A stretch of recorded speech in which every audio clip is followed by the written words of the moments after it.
Ora, a primeira aliança também tinha preceitos de serviço sagrado e o seu santuário terrestre.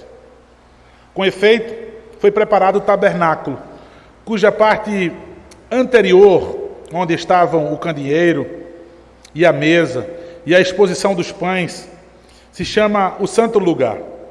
Por trás do segundo véu se encontrava o tabernáculo, que se chama o Santo dos Santos, o qual pertencia a um altar de ouro para o incenso e a arca da aliança totalmente coberta de ouro, na qual estava uma urna de ouro contendo o maná. O bordão de Arão que floresceu e as duas tábuas da aliança, e sobre ela os querubins de glória, que com a sua sombra cobriam o propiciatório. Dessas coisas, todavia, não falaremos agora, pormenorizadamente. Ora, depois de tudo isso assim preparado, continuamente entram no primeiro tabernáculo os sacerdotes para realizar os serviços sagrados. Mas no segundo, o sumo sacerdote, ele sozinho, uma vez por ano, não sem sangue, que oferece por si, pelos pecados de ignorância do povo. Por si e pelos pecados de ignorância do povo. Querendo com isso dar a entender o Espírito Santo que ainda o caminho do santo lugar não se manifestou, enquanto o primeiro tabernáculo continua erguido. É isso que a parábola, para a época presente, é isto uma parábola para a época presente.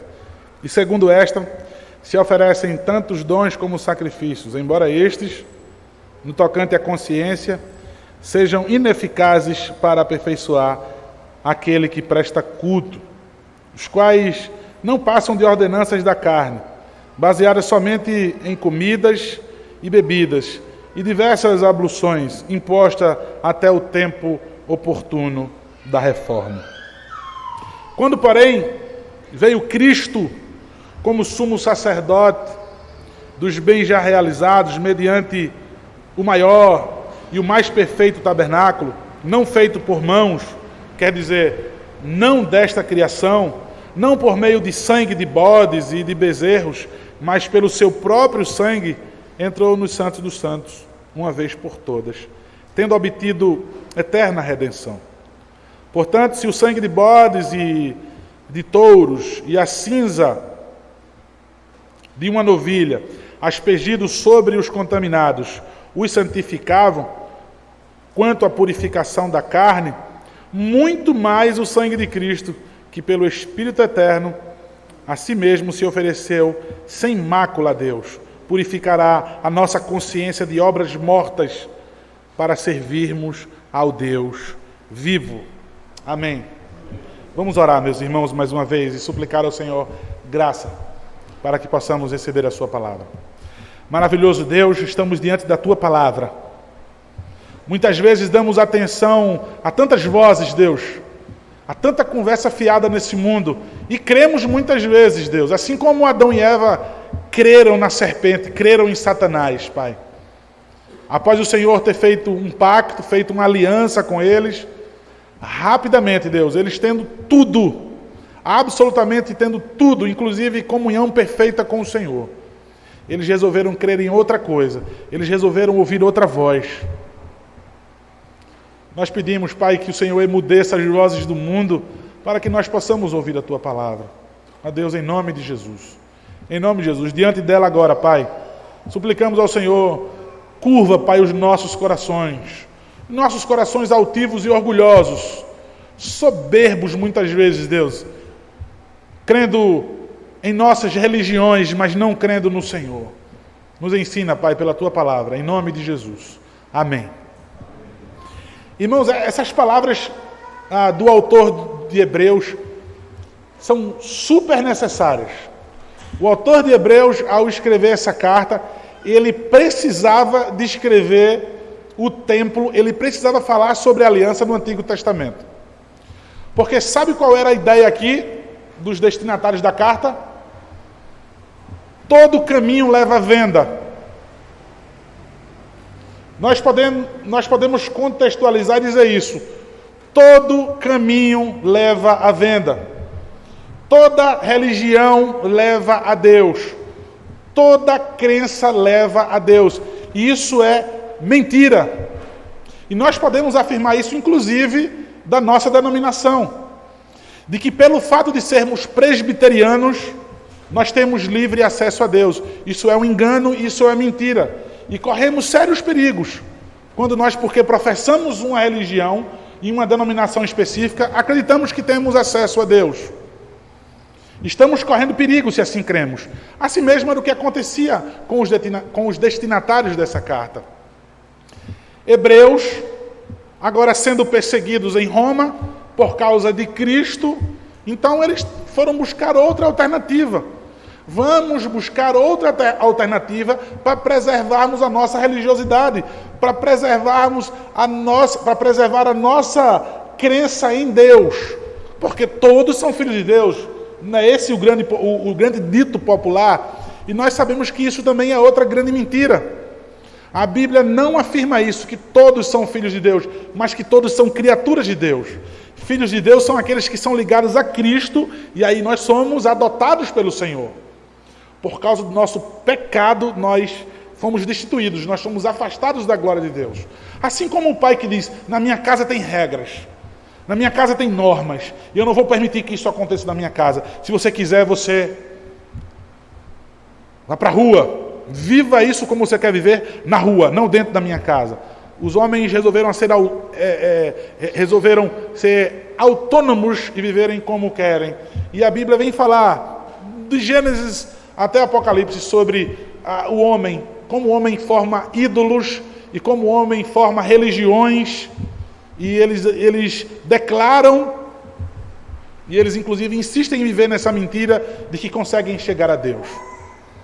O autor dessa carta aos Hebreus está desesperado porque eles estavam abandonando a crença em Cristo Jesus, somente em Cristo Jesus, para crer naquilo que o povo cria antes de Cristo. A grande proibição, a grande opressão que eles recebiam é porque estavam professando o nome de Cristo. Então eles disseram, peraí, os nossos pais, antes da vinda de Cristo, criam em Deus, então vamos crer dessa forma. Até aqueles que estavam vivos mesmo, né? Antes da vinda de Cristo, eram crentes. Então, já que a religião judaica é uma religião permitida, vamos crer então em Deus, sem que possamos ter nada a ver com Cristo Jesus. Jesus Cristo assegura, esse versículo todo mundo sabe, eu sou o caminho, a verdade e a vida, e ninguém vem ao Pai senão por mim. Ninguém vem ao Pai se não for por Jesus Cristo. A igreja então hebreia estava em apuros. A igreja hebreia estava em apuros, então eles estavam crendo novamente no sacrifício dos animais, eles estavam crendo nos sacerdotes, que ainda existia. A religião judaica ainda permanecia firme até o dia de hoje. Professam crer em Deus como as demais religiões. Porque se nós formos analisar todas as religiões, todas ou quase todas, elas vão ter um Deus, uma forma de Deus, eles chamam de Deus aquilo como eles querem chamar, como eles querem forjar o seu Deus, e dizem, existe um acesso até Deus, e o caminho para Deus é fazer isso. A nossa religião é crer em Cristo Jesus, o único meio pelo qual importa que o homem seja salvo, absolutamente, sem mais. O autor de Hebreus ouviram então uma conversa pragmática. Vamos voltar a crer na nossa religiosidade, porque estaremos sendo religiosos e agradando a Deus. Assim nós vamos chegar a Ele. Então é necessária essa linguagem tão complicada para a gente, porque nós não vivenciamos aquilo que existia no Antigo Testamento. Mas o autor de Hebreus, ele precisa fazer isso. Ele precisa mostrar que nem todo o caminho dá à venda, que apenas um caminho leva a Deus. Com todas as perseguições, com todas as dificuldades, com o negar a si mesmo, com o perder os seus bens, perder a sua saúde, perder sua família, o autor de Hebreus quer dizer, vocês precisam ficar firmes em Cristo Jesus. Custe o que custar. Estamos falando sobre a eternidade de vocês. A nossa vida aqui nesse mundo é breve demais. O que importa é a eternidade de vocês. Então, fiquem firmes em Cristo Jesus. O autor de Hebreus, então, no sermão passado, há poucos versículos antes, nós vimos falando sobre a antiga aliança, sobre o antigo sacerdote. Ele insiste, então, agora falando sobre o templo. Nós vimos, então, como é que o autor enxergava a antiga aliança. Jesus Cristo disse, no momento da ceia, esse cálice é o cálice do meu sangue, é o cálice da nova aliança. Então, essa nova aliança foi inaugurada pelo Senhor Jesus Cristo. O autor de Hebreus quer deixar isso bem claro, e foi o que ele falou até agora. Concluindo que Cristo, ele é o mediador de superior aliança. Maior do que qualquer sacerdote, daquele que levava o sacrifício até Deus, para que pudesse livrar a culpa do homem. Tendo isso em mente, então, agora ele olha para o tabernáculo do Antigo Testamento, onde os sacerdotes e os levitas ali trabalhavam, ministravam. Aquele tabernáculo que, inclusive, ele descreveu agora. Ele quer dizer, olha, mesmo sendo belo, mesmo sendo incrível, a gente, quando lê isso, nós ficamos perplexos, né? Com os detalhes. Não dava ao pecador um real acesso a Deus. O que dava àqueles homens na antiga dispensação, na antiga aliança, no Antigo Testamento, era uma esperança. Quando eles olhavam e criam em Cristo. Porque Cristo, Ele é que é o nosso acesso. Cristo, nós vimos até agora, que Ele ministra no céu. Por isso que Ele é um superior sacerdote. E Ele quer mostrar agora que há um superior tabernáculo, da qual esse sumo sacerdote, que é Cristo, ministra. Então parem de crer nos homens. Creiamos em Cristo Jesus. Como nós podemos ver então essa verdade, irmãos? Veja, do versículo 1 ao 10, então ele considera aí a figura do antigo tabernáculo. E ele coloca aí, nós vamos ver 6 objetos que são encontrados dentro do tabernáculo. E ele conclui então que essa velha dispensação, essa velha forma de Deus administrar o seu povo, não dava acesso verdadeiro à presença de Deus. Os homens não conseguiam chegar verdadeiramente a Deus. E então, do versículo 11 ao 14, ele traça um contraste entre Cristo, entre o que Cristo fez e aonde Cristo ministra, o que é que Cristo faz, o que é que ele continua a fazer, inclusive, por nós. E ao demonstrar isso, o apóstolo apresenta agora 7 fatos. E ao concluir, ele assegura que por meio de Cristo nós temos um verdadeiro acesso, um seguro acesso até Deus. Então vejam, dentro do tabernáculo, do versículo 1 ao 10, 6 utensílios que apontavam para Cristo, mas não davam real acesso a Deus. E aí do versículo 11 ao 14, ele vai nos colocar 7 fatos, que de fato traz segurança para a gente quando nós escutamos. Traz segurança para ali os ouvintes da igreja hebreia. Observem comigo mais uma vez o versículo 10, irmãos. Versículo 1, me perdoem. Versículo 1 do capítulo 9, que nós acabamos de ler.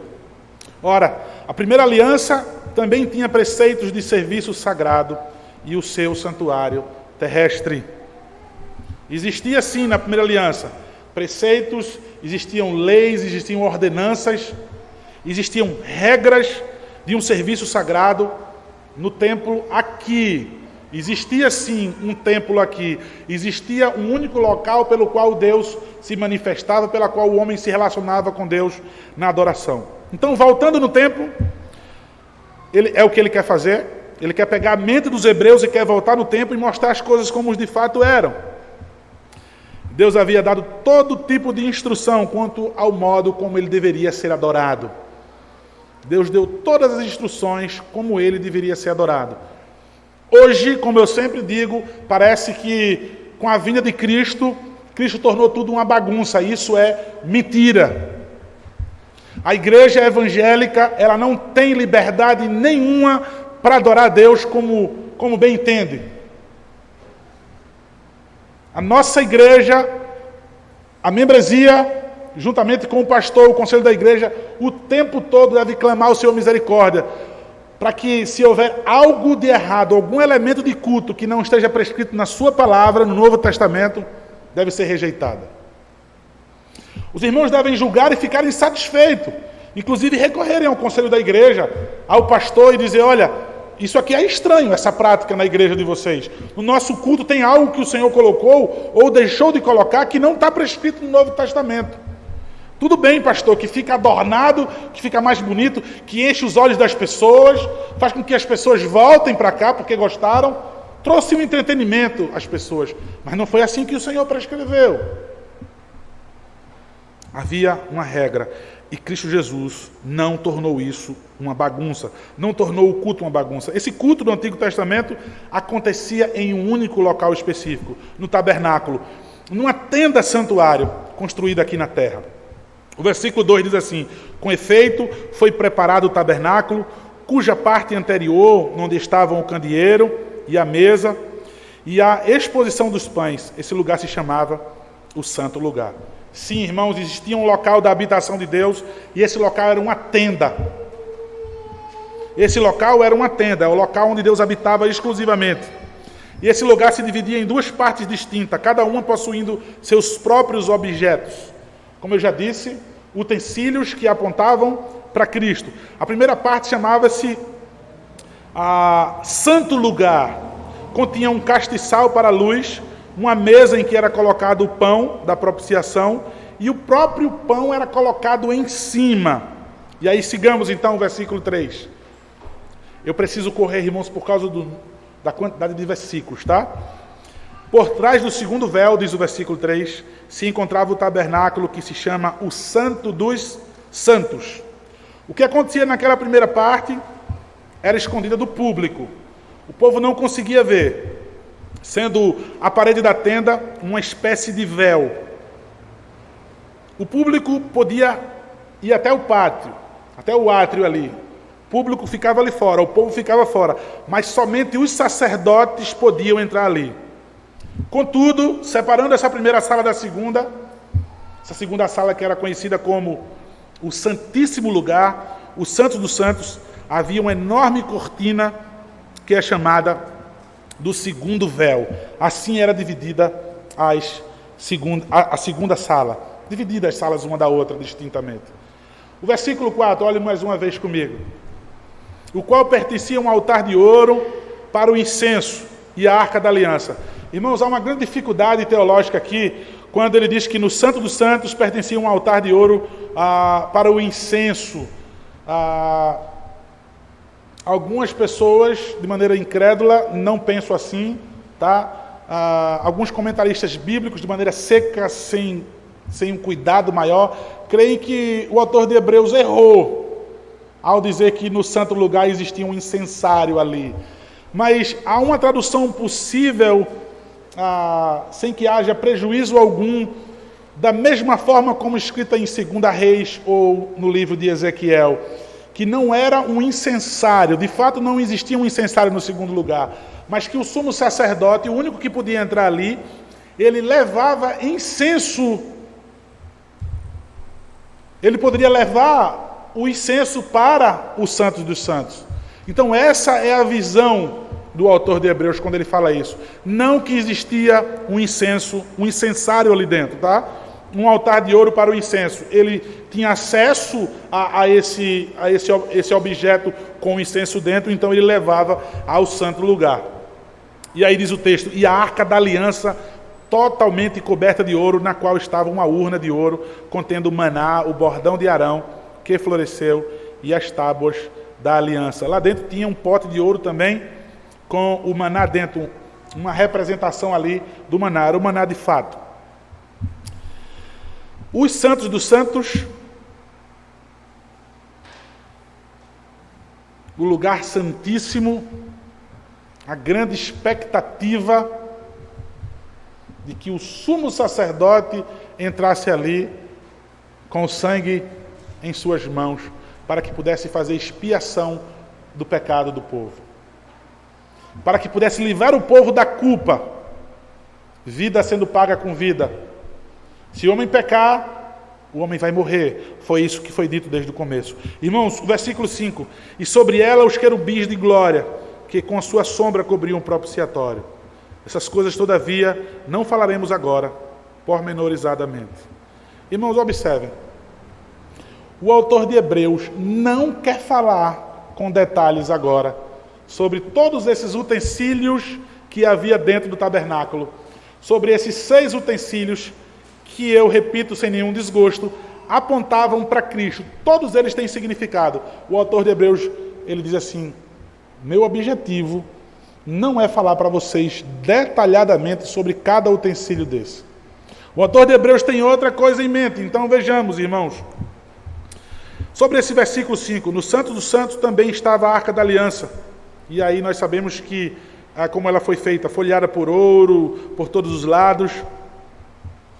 Enfim, não há nenhuma dúvida, irmãos, não há nenhuma dúvida para os ouvintes de Hebreu, por isso inclusive que ele não vai tratar disso, de que isso era uma prefiguração simbólica do Cristo que viria.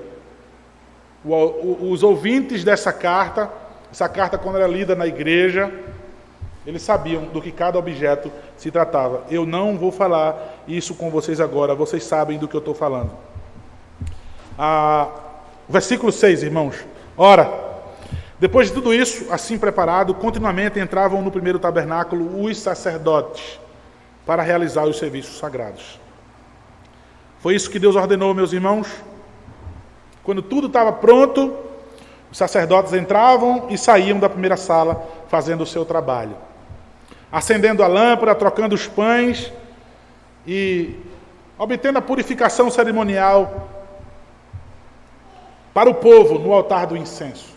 Esse era o trabalho dos sacerdotes. Aí o versículo 7 vai dizer: mas no segundo, o sumo sacerdote, ele sozinho, uma vez por ano, não sem sangue, que oferece por si e pelos pecados de ignorância do povo.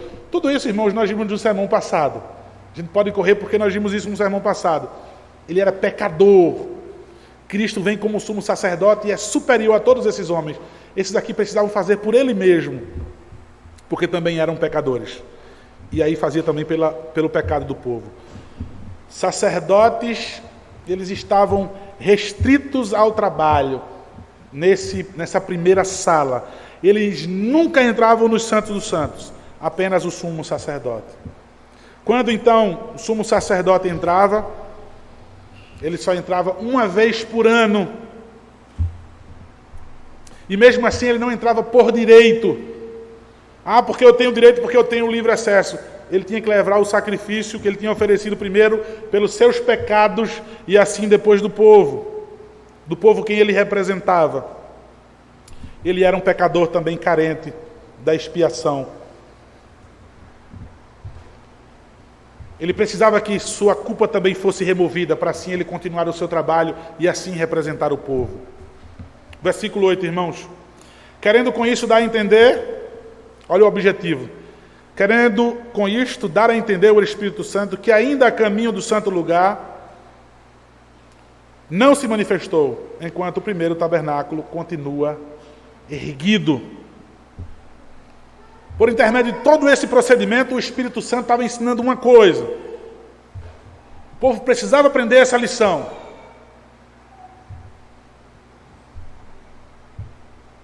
Foi o Espírito Santo mesmo que deu a Moisés o desenho detalhado do tabernáculo. O Espírito Santo queria deixar claro, enquanto esse tabernáculo estiver erguido, a maneira para entrar na presença de Deus, de fato, não estará plenamente revelada. O homem não terá plenamente acesso a Deus. Enquanto esse templo estiver erguido, significa que Cristo ainda não veio e o homem não tem pleno acesso a Deus. Cristo veio e eles continuavam ainda crendo naquele tabernáculo, invalidando a graça, desconsiderando a Cristo. Veja o perigo então que os hebreus corriam. Veja o motivo, o propósito, um dos motivos e o propósito dessa carta. Veja, vocês estão crendo na permanência desse tabernáculo, vocês não vão conseguir chegar a Deus com essa crença, porque Cristo já veio. Cristo já veio e vocês continuam crendo ainda naquilo que não leva vocês de fato a Deus. Olha o perigo que vocês estão correndo. Portanto, sabemos que o propósito do tabernáculo era representar visivelmente, ou seja, simbolicamente, ou seja, por imagens, ou seja, por sinais, as realidades espirituais. Esse era o propósito do tabernáculo. O tabernáculo existia para ensinar grandes princípios espirituais e assim preparar o povo para a vinda de Cristo. Todos os utensílios, toda a forma de adorar, o serviço do sacerdote, do sumo sacerdote, o sacrifício dos animais, o derramamento de sangue, o aspergir sobre a tampa do propiciatório, o sangue do animal. Tudo isso ensinava o povo, preparava o povo, enchia o povo de esperança para a vinda de Cristo. Cristo veio e agora simplesmente eles desconsideravam. À medida que olhamos para trás, o tabernáculo nos ajuda a entender melhor o que Cristo fez por nós. Nos mostra, irmãos, que os rituais e a cerimônia do tabernáculo, na verdade, não ofereciam, de modo algum, um real acesso à presença de Deus. É isso que ele nos ensina. Se ele apontava para uma realidade, se era apenas símbolo, se eram apenas imagens, e ele apontava para uma realidade, a realidade chegou. E o que o autor de Hebreus quer dizer? A realidade já cumpriu o seu propósito, a sua missão. Ele existe, Cristo está entre nós. O sumo sacerdote cumpriu a sua obra, está no céu agora fazendo intercessão pelo seu povo, representando o seu povo. Não precisando sacrificar animais, não por sangue, o que ele vai dizer à frente de bodes, de ovelhas, não por purificações de cerimônias. O templo nos ensinou todas essas coisas, o tabernáculo nos ensinou essas coisas. E vocês querem permanecer com os olhos fechados? Que tipo de fé é essa de vocês? Isso de fato é loucura, porque era um ensinamento. A realidade já veio. O versículo 9, irmãos, e o versículo 10. É isto, uma parábola para a época presente. Veja, irmãos, isso é uma parábola para a época presente. E segundo esta, se oferecem tantos dons como sacrifícios, embora estes, no tocante à consciência, sejam ineficazes para aperfeiçoar aquele que presta culto. Versículo 10. Os quais não passam de ordenanças da carne, baseadas somente em comidas e bebidas, e diversas abluções impostas até o tempo oportuno de reforma. Tudo no tabernáculo falava de purificação, mas não concedia de fato purificação. Falava da necessidade de um caminho de acesso, mas não proporcionava esse caminho de acesso. Tudo ligado ao tabernáculo seria inútil e sem sentido se não falasse de algo que viria, se não apontasse para o Cristo que viria. Queridos, na Bíblia, o número 6, entre os hebreus, isso era bem conhecido aos hebreus. O 6 representava, o número 6, o fracasso. Sabemos que o 7 representa na Bíblia a perfeição, plenitude, mas o 6 é considerado o número de fracassos. Nós vimos então aí dentro do templo 6 objetos que prometiam, que apontavam, que enchiam de esperança, que ensinavam um acesso a Deus, mas não levavam de fato a Deus. Um olhar, um crer no Cristo que viria. Então observe, 6 objetos, nenhum acesso. Esse é o resumo preciso do autor da carta aos Hebreus. Eu sei o que passa na sua cabeça. Está fumaçando aqui, é muito detalhe. Os objetos e as coisas que foram ditas, ainda mais para quem pega o sermão agora. O próprio autor de Hebreus escrevendo essa carta, ele diz, tem coisas complicadas mesmo. Mas olha, o resumo é, existem 6 objetos que nos ensinavam, que ensinavam o povo. Esses 6 objetos não levavam a gente a Deus. Número 6, um fracasso. O que é que ele vai fazer então, irmãos, agora? E hoje? E em Cristo Jesus? Do versículo 11 ao versículo 14, nós vamos ver 7 fatos que nos dão acesso, de fato, ao Senhor. Ele quer fazer esse contraste do ministério do Antigo Testamento, do trabalho dos sumos sacerdotes, do sacrifício, do tabernáculo, com o trabalho de Cristo. Como é então que os hebreus poderiam pensar em voltar a um ministério material, local, um local específico? Algo ineficaz, inclusive, quando eles já conheciam o ministério do Senhor Jesus Cristo, como sendo um ministério espiritual e real, não material, mas não local, mas no próprio céu, eterno e de grande proveito. Como abandonar isso? Como apostatar? Como desistir, irmãos? Observe então o que o autor faz. Ele ressalta então 7 fatos. E eu quero adiantar bem muito, irmãos, para que não fiquem enfadonhos, mas que vocês possam entender. No versículo 11, irmãos, no versículo 11, o primeiro dos fatos que o autor quer colocar é que existe um melhor sacerdote. A antiga dispensação apontava constantemente para coisas melhores que viriam no futuro, e essas coisas aconteceram por intermédio do Senhor Jesus Cristo. A velha dispensação falava de purificação, não porque concedia como nós vimos, mas porque as suas cerimônias deveriam preparar a mente para a purificação real dada por Cristo. E isso manteve acesa uma chama, isso manteve viva a fé durante anos das pessoas que aguardavam o Cristo que viria. Eles criam, morriam crendo nisso. Eram salvos por esse motivo, mas sabendo ele que aquilo mesmo não os salvava, não os purificava. Cheio de ilustrações que ajudariam o povo a entender o significado daquilo que Jesus Cristo iria fazer. E que de fato agora para os hebreus e para nós, ele fez. Cristo providenciou o acesso. Jesus Cristo trouxe aquilo que o Antigo Testamento prometeu.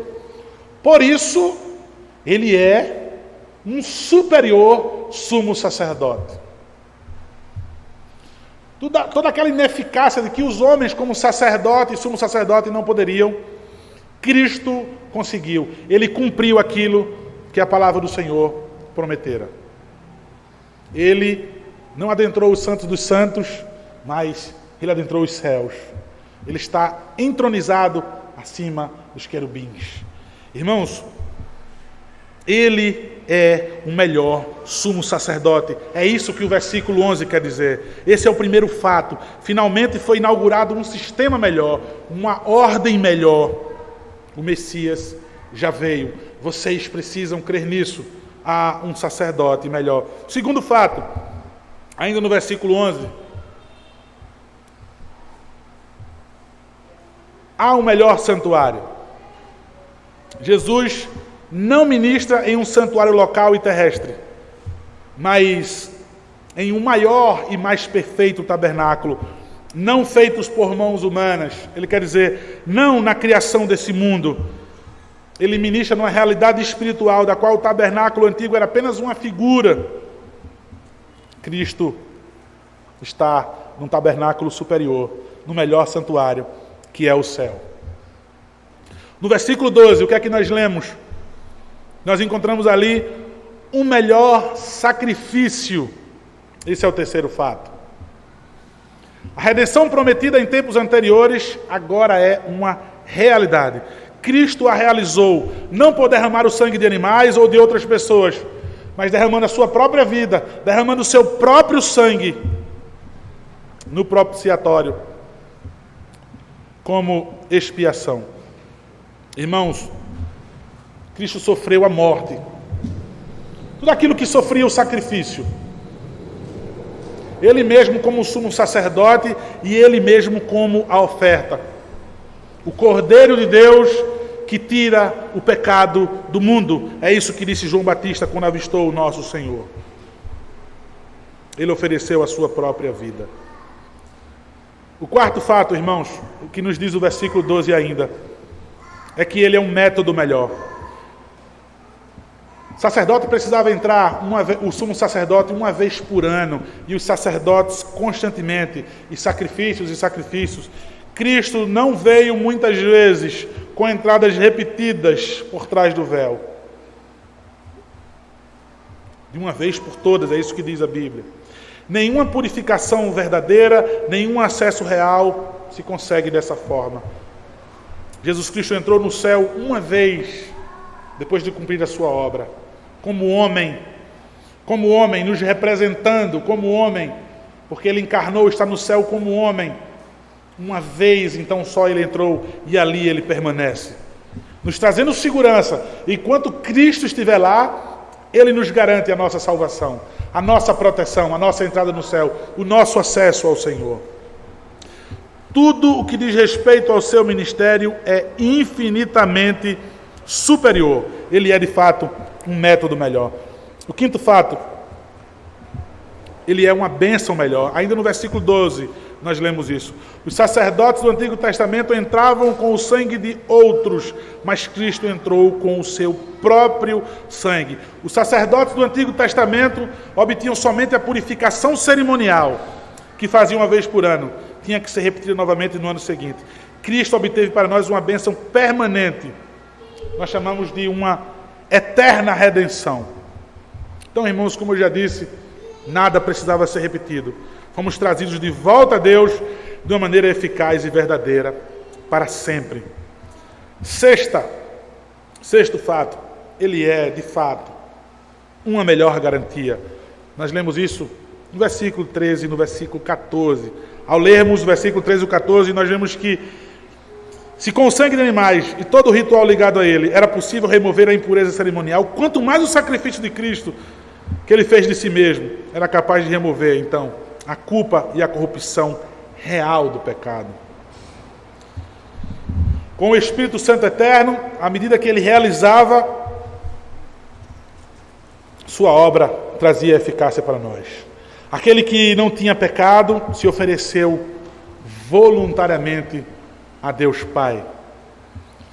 A Bíblia diz que aquele que não tinha pecado se fez pecado por nós, se fez maldito por nós, porque maldito todo aquele que for pendurado no madeiro, todo aquele que for pendurado numa cruz. Nós sabemos, irmãos, por que os animais morriam.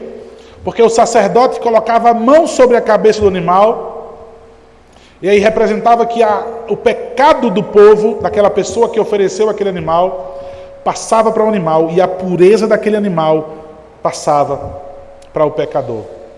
Uma transferência de culpa. Aquele animal, então, com o pecado do homem, ele sofria a devida punição, ele morria. E aí a expiação do pecado era feita.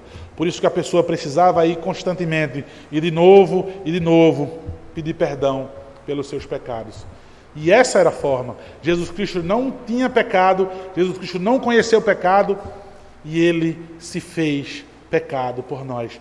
Culpa minha e culpa sua, para que eu e você pudéssemos ter acesso a Deus.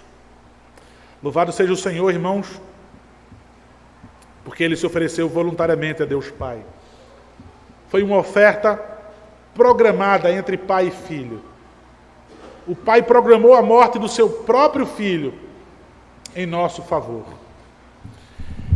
Louvado seja o Senhor, porque não foi nada momentâneo ou temporário.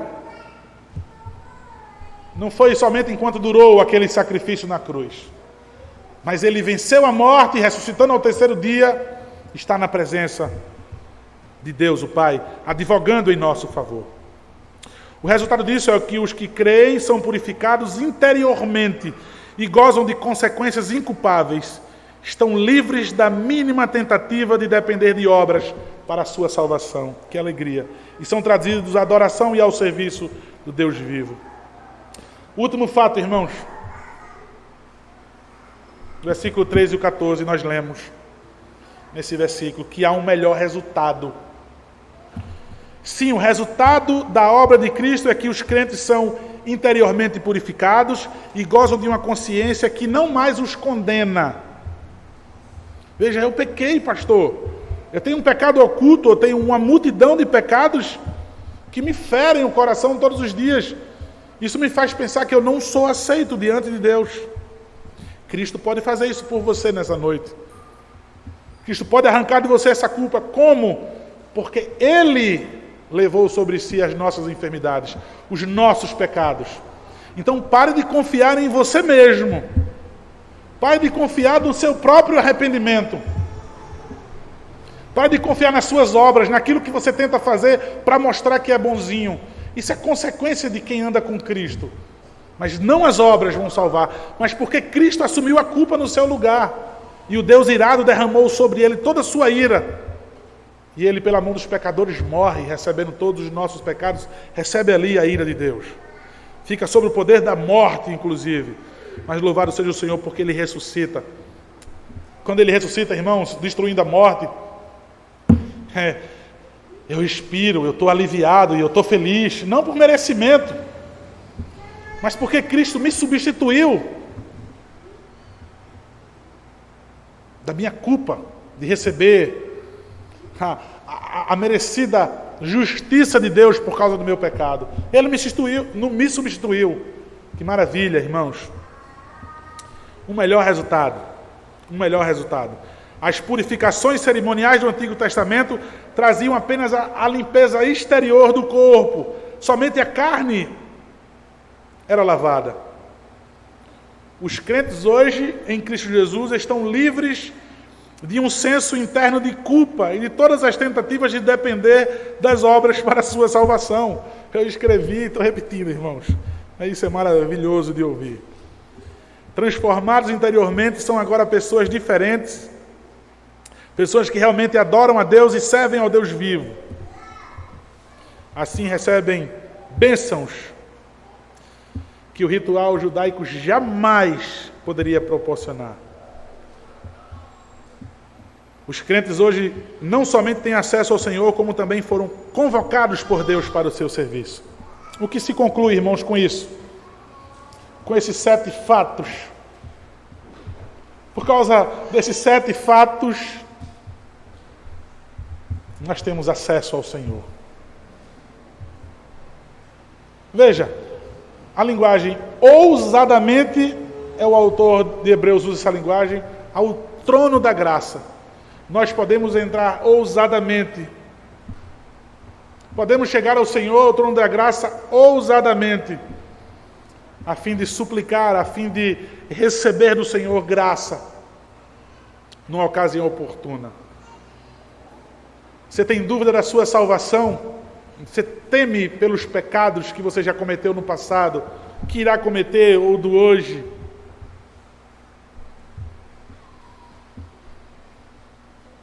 Você pode arrancar essa dúvida, você pode arrancar esse temor. Daí porque o sumo sacerdote disse que o meu jugo é suave e o meu fardo é leve. Tirar aquele jugo pesado que te amedronta, que tira a tua paz, que tira o teu sono. Cristo diz: vinde a mim, vocês que estão cansados de estarem carregando essa culpa, esse temor, esse receio, essa dúvida. Venham a mim e confiem em mim. Não confie numa música bonita que vai ser cantada na igreja. Não confie no persuadir daquele homem que fala bonito lá na frente. Não confie nas promessas feitas pelos homens de que entregando sua vida a Cristo, sua vida vai ficar bem melhor de ser vivida, bem mais fácil de ser vivida. Seus problemas vão desaparecer. Isso é mentira. Mas entregar sua vida ao Senhor Jesus Cristo e crer somente nele, parar de olhar para você, na sua força, na sua sabedoria inútil, falha, na sua sabedoria mentirosa, de que você vai conseguir chegar a Deus, de que porque você não mata, não rouba e não fala mal da vida de ninguém, você vai chegar a Deus. Confiando em você, você jamais vai chegar a Deus. E de fato, é de se temer mesmo. Se eu não vou estar com Deus, aonde eu irei passar a minha eternidade quando eu deixar essa vida? Será que eu vou virar poeira cósmica? Será que eu vou deixar de existir? Meu espírito vai deixar de existir? É isso? Então que vida sem propósito é essa? Fomos criados apenas para esse mundo e vamos deixar de existir ou reencarnar num bicho? Precisa ter muita fé para crer no nada. Para crer que o nada vai começar a existir na sua vida. É uma fé muito grande para crer em bobagens. Mas Cristo então oferece, em sua palavra a sua graça, o seu amor, a sua bondade deliberadamente. Essa é a sua palavra, oferta de graça, de salvação a todo aquele que crê nele. Foi que nós vimos então, irmãos? E como é agora? O que é que o autor está dizendo? Olha, viram como era antigamente, viram como é agora. Ele quer dizer, não olhe para os sacerdotes judeus, mas para o Senhor Jesus Cristo. Não olhe para o tabernáculo feito por mãos humanas, mas para o tabernáculo maior e mais perfeito, feito pelo próprio Deus, os céus, que é a sua habitação eterna. Não olhe para o sangue dos animais ou os rituais e cerimônias, mas olhe para o sangue de Cristo. Não olhe para a purificação cerimonial anual obtida para o Israel por meio do sumo sacerdote, mas para a eterna redenção que o Senhor Jesus Cristo obteve na cruz do Calvário para todo aquele que nele crê. Irmãos, se os hebreus estivessem com os olhos fixos nisso, no qual é o objetivo principal da sua vida, se eles estivessem com os olhos fixos, a mente e o coração fixo na principal necessidade do ser humano, que era ter um acesso a Deus, eles jamais iriam desistir do Senhor Jesus Cristo. Jamais, irmãos. Você pode pensar em construir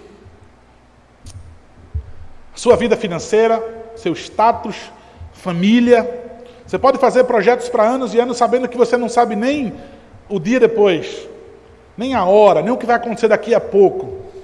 Você pode fazer planos e seus planos podem ser embargados e frustrados agora.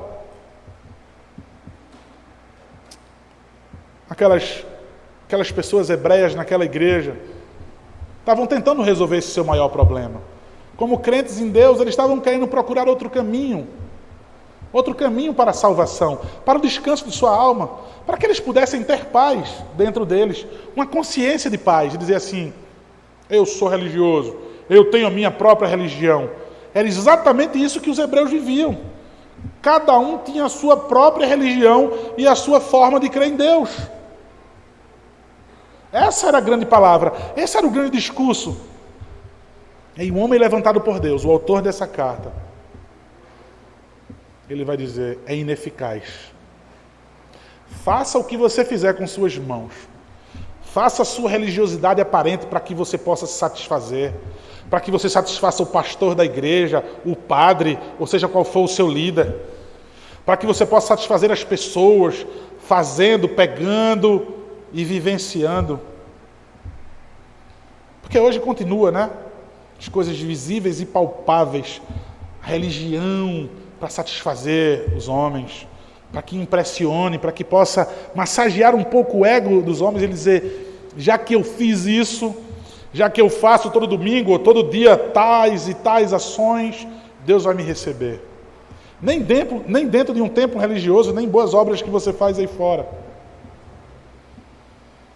Essa é a linguagem do autor de Hebreus. É isso que Deus queria falar aos hebreus e que Deus quer falar aos nossos corações hoje. Veja, irmãos, nesse local hoje, nessa noite, crendo que não somos frutos do acaso, sabendo que Deus nos conhece, foi Ele que nos criou, conhece a nossa estrutura, conhece-nos por dentro e por fora, sonda os nossos corações, Ele sabe no que você crê. Se você tem descansado, se de fato você descansa nessa sua crença, naquilo que você professa crer. Senhor Jesus Cristo, Ele foi abandonado naquela cruz. Ele foi desprezado, humilhado pelos homens naquela cruz. E sem que eu possa querer emocionar vocês com a dor de um homem numa cruz, com a malvadeza, com a maldade dos outros homens, com a violência dos outros homens. Mas a violência é maior, eu quero que vocês entendam. Veja, de tudo que complicado que foi lido, e eu espero que vocês tenham entendido muita coisa, mas a violência maior daquela cruz não foram as lanças, a coroa de espinhos, não foram as bofetadas, não foram as palavras de escárnios, não foi arrancar as suas roupas, mas a maior violência naquela cruz, feita contra o Senhor Jesus Cristo, feita contra o Rei dos Reis, o Senhor dos Senhores, feita contra o próprio Deus, a maior violência foi executada por mim e por você. O meu pecado e o seu pecado. E aí você entende então o conceito de amor, o conceito de misericórdia agora. Porque se eu tenho culpa, você tem culpa. Porque você é pecador. E o seu pecado, embora você diga, não é contra Deus não. Eu peco contra os homens, eu peco contra mim mesmo. Toda forma de pecado, ela ofende a Deus. Ela é contrária a Deus. Deus não aceita. É por isso que Deus ia punir o mundo inteiro. E ele puniu o seu próprio filho. Há uma promessa de que não será mais agora sobre o filho dele. Que Deus vai mostrar o que é que ele acha desse mundo. Sabe aquilo que vocês dizem quando vocês ouvem violência entre os homens, corrupção entre os homens, nas autoridades? Esse mundo está bom de acabar mesmo. Ou vocês dizem, como eu queria um super-herói desses filmes que pudesse acabar com a corrupção, com a maldade dos homens. A maldade que há entre os governantes, contra os assaltantes, a maldade também no meu coração, e há pecado. Deus não aceita, Deus não comunga com nenhuma forma de pecado. E a Bíblia diz que todos nós nascemos pecadores. E crescemos pecando. Você tem culpa. Ainda que você tente se esquivar e diga, eu tenho nada a ver com Deus. Você vai ver um dia que essa palavra está correta. Você vai estar frente a frente com esse Deus. A Bíblia diz que o seu joelho vai dobrar, que sua boca vai confessar. Você indo para o inferno, sua boca vai confessar que Jesus Cristo é o Senhor. E nessa noite, falando sobre tabernáculos, sobre sumos sacerdotes, sobre aquela crença do povo antigo que apontava para Cristo.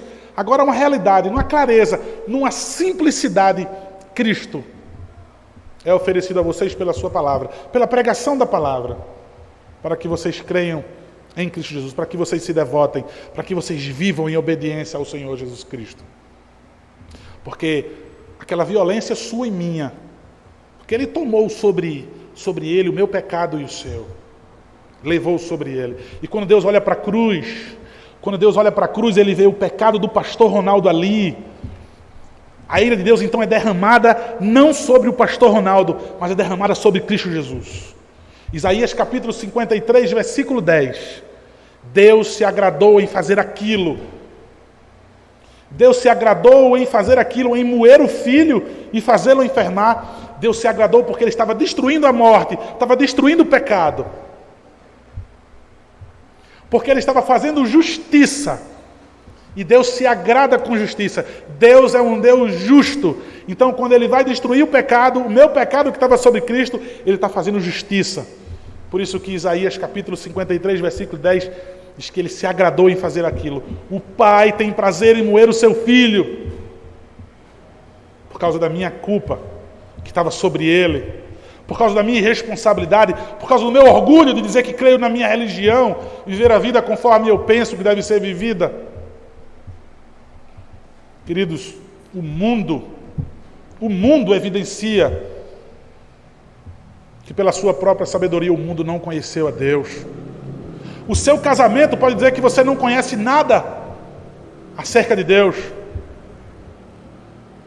Seu relacionamento com seus familiares, enfim, volto a dizer, o mundo ao seu redor, o teu coração, a infelicidade que há no teu coração, pode buscar no sexo, no dinheiro. Todas essas coisas vão ser insaciáveis para você. Porque de fato você só tem religião no seu coração, mas você não tem o Senhor Jesus Cristo. Nessa noite, o Senhor Jesus Cristo estende a sua graça. Ele oferece sua graça.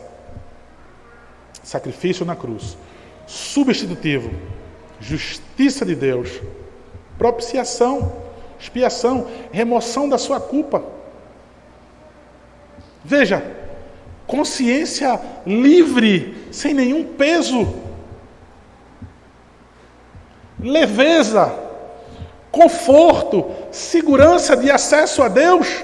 Sim, eu quero, eu levanto minha mão, pastor, eu vou aí na frente, não precisa cantar nenhuma música, eu já estou chorando por dentro, já estou desabafando, eu quero esse Cristo para a minha vida. Eu quero Ele como Senhor da minha vida. eu quero Ele como Salvador da minha vida e eu quero encontrar prazer nele para sempre. Amém? Olhem firmemente para Cristo e não para a sua crença, e não para os deuses e os ídolos que o seu próprio coração faz e os homens insistem em fazer. O único caminho para chegar ao Senhor, para chegar a Deus, para chegar à eternidade dos céus, é o Senhor Jesus Cristo. Amém.